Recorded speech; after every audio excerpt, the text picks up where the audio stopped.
Hi, now let's have a look at the other treatment technique of the strategic family therapy, which is directive.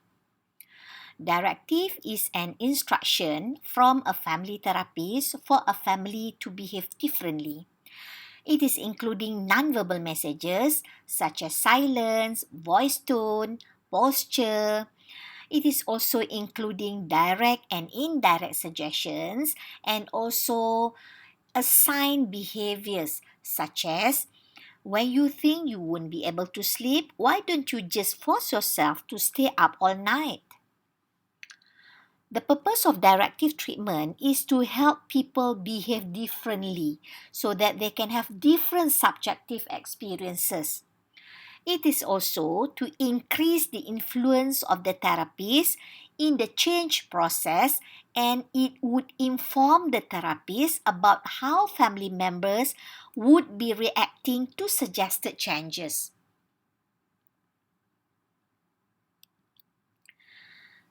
Another effective treatment technique in strategic family therapy is paradox.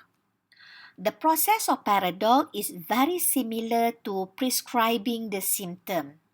However, it is not advisable to be used when a more straightforward approach like a directive can be implemented effectively.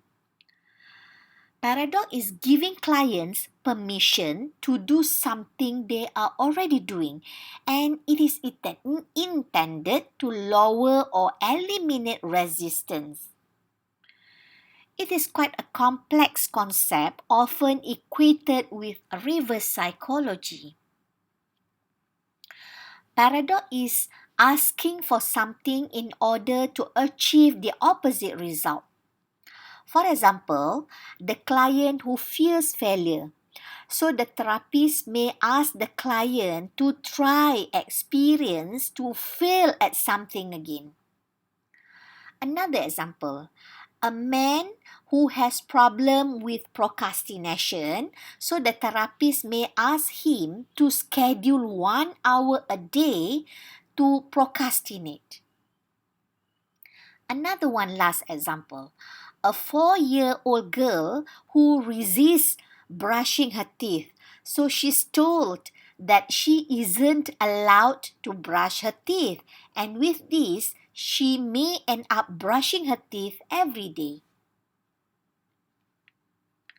Paradox takes many forms. The first one is in restraining. In restraining, the therapist tells the clients that they are incapable of doing anything other than what they are doing now.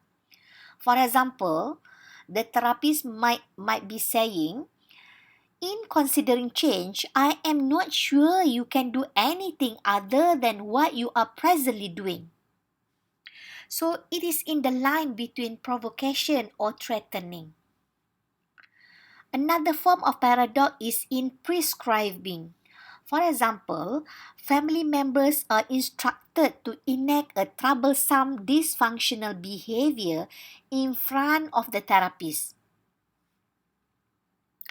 Another form is redefining. It is attributing positive connotations to symptomatic or troublesome actions. In the case of a school-phobic child, the therapist might redefine her behavior as an attempt to keep her parents together in the marriage through focusing their attention on her.